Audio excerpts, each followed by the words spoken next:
अब बुद्धि के ऊपर कोई बैठे तब समझ में आए, वो है विवेक। और ये विवेक केवल साधु संग से मिलता है। बिन सत्संग विवेक न होई, और सत्संग केवल भगवत कृपा से मिलता है। ये आपके प्रयास से नहीं, आपके भाग्य से नहीं है। बिन सत्संग विवेक न होई, और राम कृपा बिन सुलभ न सोई। सत्संग मिल गया, मानो हमारे ऊपर भगवान की विशेष कृपा हो गई। अब इस विशेष कृपा में विवेक जागृत होता है, फिर उससे विचार होता है। कहते विचार करके देखे कि ये जो स्त्री पुरुष का आकर्षण है, अनादिकाल से ये चला आ रहा है, प्रकृति का पुरुष के प्रति आकर्षण। ये संसारी मनुष्य इसी आकर्षण में सुख की भावना से दुख में बंधता चला जाता है। बहुत बड़ी विचित्र लीला भगवान की है, बहुत। इसीलिए चूंकि जो जिनका विवेक जागृत हो, देख के वो कांप जाते हैं, कितनी विचित्र लीला है। किसी एक जगह साधक रहते थे, भ्रमण के समय की बात है। दोष दृष्टि मत करना, माया का प्रभाव ही ऐसा है। अगर आप चूक करेंगे तो आप चले जाएंगे, हम चूक करेंगे तो हम चले जाएंगे। चूक नहीं होनी चाहिए। चूक का मतलब आज्ञा उल्लंघन, शास्त्र आज्ञा उल्लंघन, गुरु आज्ञा उल्लंघन, ये चूक है, ये आपको ले जाएगी। भक्तों के संग से ऐसी घनीभूत भक्ति, घनीभूत जिनमें कहीं भी पोलापन नहीं है, ठोस, घन कहते हैं ठोस को। अगर घनीभूत भक्ति है तो भक्तों की कृपा से जागृत होती है। भक्तों की कृपा का स्वरूप उनके वचनों के अनुसार चलना। अगर घनीभूत भक्ति नहीं, उसमें पुलापन है, तो फिर गिरने के चांस है। एकांत जंगल में वो रहते थे, पूरे आश्रम में अकेले। 2, 4, 10 लोग दिन में आ जाते थे, शाम के नहीं। वहां एक पागल शरीर वाली स्त्री दरवाजे पे गेट के ऐसी, उनको दया आई। सर्दी का समय था, अंदर कर लिया, भोजन पवाया। साधु का हृदय ही ऐसा होता है। पर दया बिना साधु कसाई, और दया करी तो आफत आई। दोनों बातें ध्यान रखनी चाहिए। दया, अगर भगवत स्मृति चल रही है तो तुम्हारी ठीक है, और अगर भगवत स्मृति में बाधा पड़ जाए तो दया छोड़ के तुरंत भाग पड़ना चाहिए। याद संभालनी चाहिए।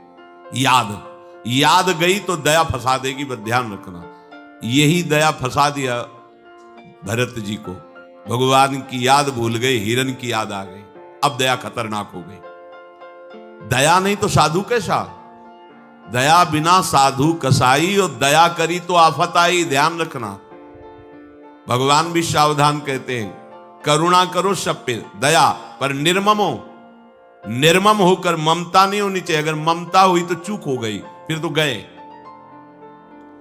अब उनको ऐसा करना चाहिए, कंबल दे देते, भोजन दे देते, उसको विदा कर देते, पर ऐसा नहीं हुआ। त्रुटि हो गई। धीरे धीरे वो वहीं रहने लगे। कुछ समय बाद मार्ग भ्रष्ट हो गए, भागना पड़ा वहां से। ये क्या? किसी भी रूप में माया शक्ति है। दया, करुणा, सेवा, भावना, सावधान।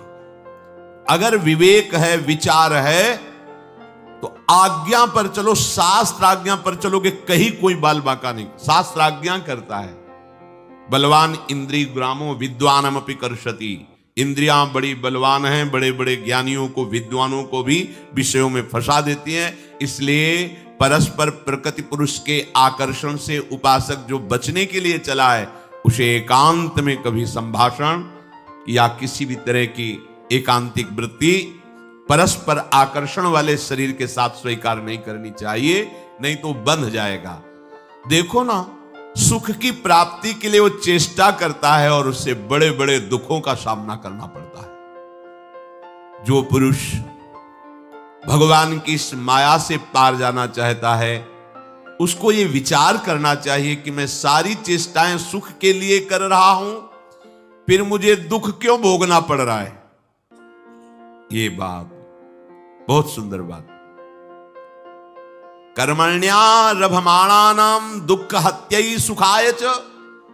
मैं तो कर्म जितने भी कर रहा हूं सुख के लिए कर रहा हूं, फिर मुझे दुख क्यों भोगना पड़ रहा है। इसका मतलब जिसे हम सुख समझ रहे हैं वो दुख है। दुखालयम भगवान कह रहे दुख यो नया, इससे प्रकट ही दुख होता है। देखो विचार करना चाहिए। नित्यार्थितेन वित्तेन दुर्लभे नात्म मृत्युना गृहापत्याप्त पशुभि का प्रीति साधितैश्चलैः। एक धन को ले लो, इसमें हमारी सुख बुद्धि हो गई, दिन दिन इसको बढ़ाने की अंदर लालसा बढ़ी। अब चाहे पाप से कमाई हो, चाहे हिंसा से, चाहे बेविचार से, अक्षरशः सत्य है। अपने हृदय को नाप के देख लेना, शास्त्र है। इसके पाने के लिए बड़ी बड़ी कठिन क्रियाएं, दुखद क्रियाएं करता है। इसी बात से तो घृणा हुई थी पिंगला जी को। जनकपुरी में, विदेहराज की नगरी में ये वैश्यावृत्ति करती थी। अपने शरीर को बेच करके धन कमाना, शरीर को सजा करके दरवाजे पे बैठी जो व्यक्ति आता सोचती मेरे ही पास आ रहा है, मुझे धन प्रदान करेगा। 12 बज गए, रात्रि तक कोई नहीं आया। हर व्यक्ति को इसी भावना से देखती, जल गया हृदय। एकांत से धिक्कार है मेरे इस जीवन को। हमारे हृदय में प्रभु बैठा हुआ है, मैंने आज तक उसे, मैं विदेहराज की नगरी में रहती हूं, ज्ञानियों की नगरी में, और कितना निकृष्ट आशा, शरीर से भोग, भोग से धन, धन से फिर भोग। अब नहीं। देखो इतनी महान हो गई कि भगवान दत्तात्रेय जी ने 24 गुरुओं में एक गुरु पिंगला जी को भी माना। और चतुरासी जी जैसे रस समुद्र ग्रंथ में, वाणी जी में महाप्रभु ने पिंगला का उदाहरण दिया। यह जो एक मन बहुत ठौर करी, कही कौने सच पायो, जहां तहां विपत्ति जार जुवती लो प्रगट पिंगला गायो। निष्ठा कर ली उसी, आज के बाद कभी किसी पुरुष की तरफ नहीं हेरूंगी, भूखी मर जाऊंगी पर गलत आचरण नहीं करूंगी, अपने हृदय में विराजमान हरि से प्यार करूं। महात्मा बन गई उसी क्षण गुरु माना दत्तात्रेय जी ने। दत्तात्रेय जी जैसे अवधूत महापुरुष ने तत्काल पिंगला जी के चरणों में नमन करके गुरु भाव स्वीकार किया। आशा ही परमम दुखम नैरास्यम परमम सुखम। इससे एक और संकेत मिलता है, कल तक बेविचारी रहा है तुम्हारी दृष्टि में, हो सकता है कि बेविचारी है, और आज कितनी ऊंचाई पर चढ़ गया तुम नहीं जान सकते। उसने संकल्प कर लिया, निष्ठा कर ली, सब खत्म। तुम्हें लगेगा ये कल वाला है, नहीं नहीं, ऐसा दोष दर्शन करने पर तुम्हारा पतन हो जाएगा। आंतरिक आध्यात्मिक भूमिका कब बढ़ गई तुम्हें क्या पता चला? हरि गुरु कृपा से कितनी ऊंचाई पर बैठ गया तुम्हें क्या पता चला?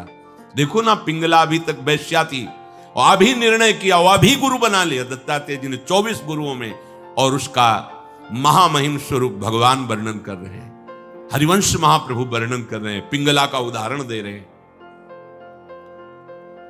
तो जो इस आकर्षण में, इस सृष्टि का सबसे बड़ा आकर्षण है परस्पर शरीर आकर्षण। इस आकर्षण में जो फंस जाता है उसका अंतिम फाइनल मृत्यु रूप भयानक कष्ट, और जीते जी अपने आप को भूल करके माया मृग बन जाना, अर्थात काम के अधीन होकर पूरा जीवन दुख में व्यतीत करना। घर, पुत्र, स्वजन, संबंधी, पशुधन, ये सब अनित्य, नाशवान, भुलावे वाला। कैसा भुलावे वाला?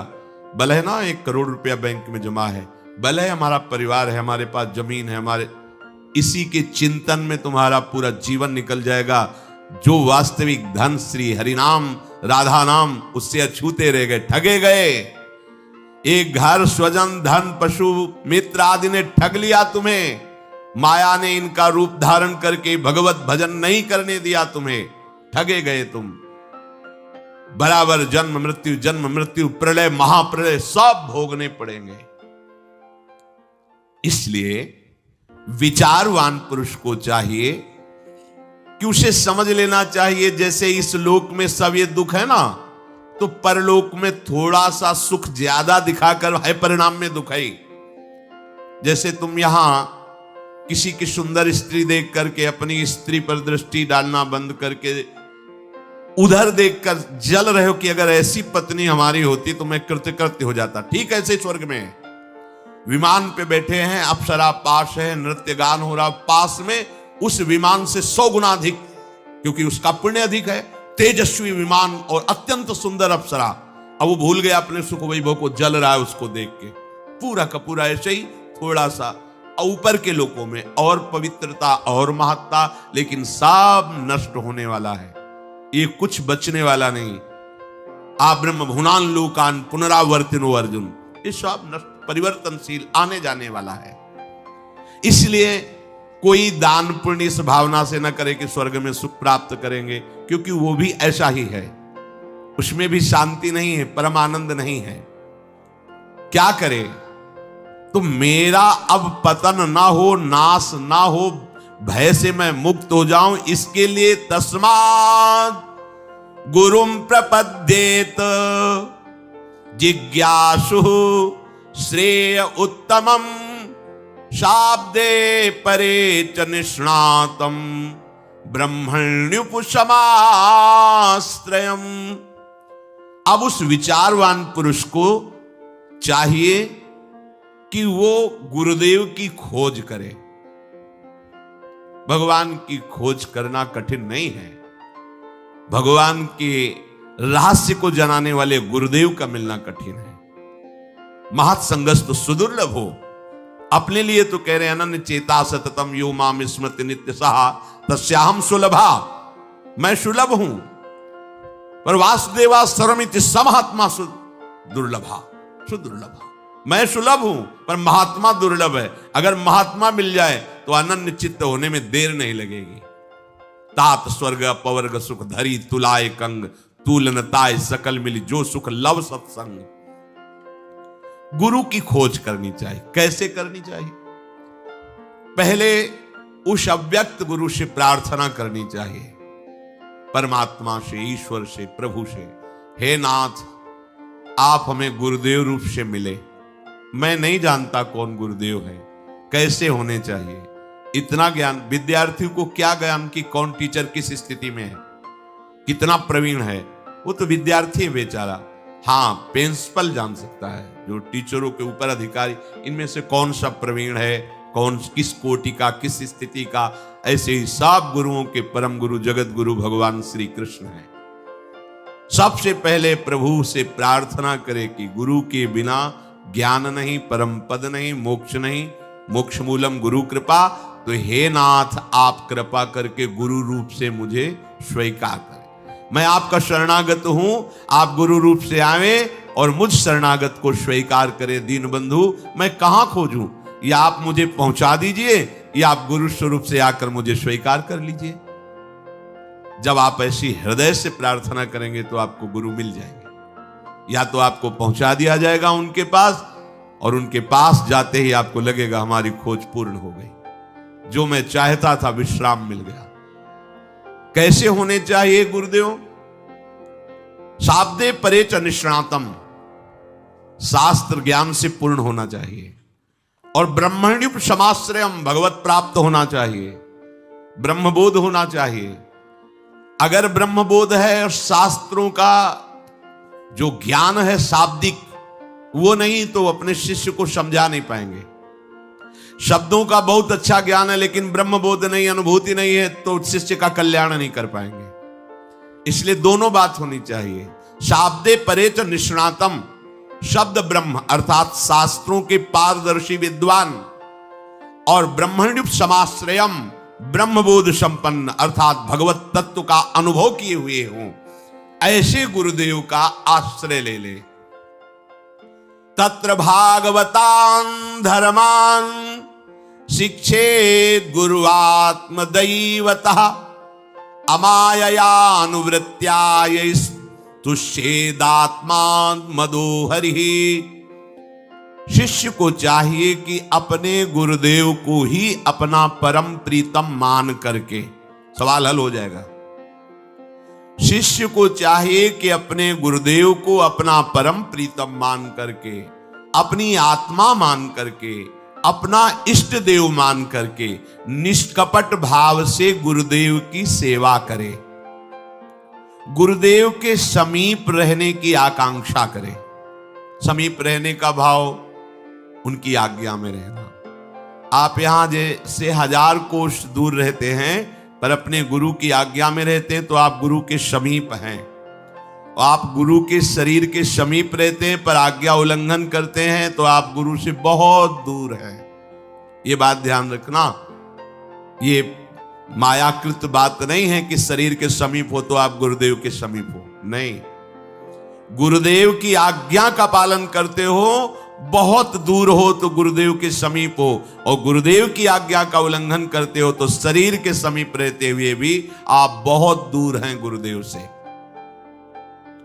गुरुदेव की निष्कपट भाव से सेवा, गुरुदेव के पैर दबाना, वस्त्र प्रक्षालन करना, भोजन देना, ये सब एक अंग है सेवा का। इसे पूर्ण सेवा नहीं कहते। पूर्ण सेवा कहते हैं गुरुदेव की आज्ञा में जीवन समर्पित कर देना। अब क्या करवा रहे हैं इससे हमें मतलब नहीं। आप खड़े रहिए यहां, आप बैठ जाइए, आप ये कीजिए, हमारा जीवन समर्पित है, हमें इनकी आज्ञा पर रहना है। और ये बात भगवान देख रहे हैं कि आप भगवान के नाते ही गुरु को भगवान मानकर अपना मन वचन कर्म से उनकी अधीनता स्वीकार की तो भगवान ही आपको बोध करा देंगे कि मैं गुरु रूप में हूं, मेरा ये स्वरूप है। परमानंद में निमग्न हो जाओगे। गुरु की जब कोई इस तरह से आराधना करता है तो गुरुदेव उसे भक्ति की क्रियात्मक शिक्षा देते हैं। क्रियात्मक, मंगला से लेकर शयन तक, व्यापार से लेकर एकांतिक समाधि तक, ये गुरुदेव की प्रकट क्रियात्मक शिक्षा होती है। आप केवल चित्त को समर्पित कीजिए, गुरुदेव में सब प्रकाशित हो जाएगा। प्रश्न करने की जरूरत नहीं पड़ेगी, उत्तर ही उत्तर आपके हृदय में रहेगा, प्रश्न खत्म हो जाएंगे। हम जब तक अपना अलगाव रखते हैं तब तक प्रश्न होता है, जब अलगाव खत्म हो जाता है तो उत्तर आके विराजमान हो जाता है, प्रश्न की जरूरत नहीं पड़ती। गुरुदेव का आश्रय लेने वाले शिष्य को चाहिए सर्वतो मनसो असंगमादौ संगम च साधुषु दयाम मैत्रीम प्रशयम च भूते श्रद्धा यथोचितम। अपने शरीर से, अपनी संतान से, अपने पारिवारिक जनों से गुरुदेव की कृपा शक्ति से अनासक्त होना सीखे, माया मुक्त होने के लिए। यही हम फेल होते हैं। यदि माया मुक्त होना है, गुरुदेव की शरण ली है, गुरुदेव का आश्रय लिया है, तो आपकी अनासक्ति बढ़नी चाहिए।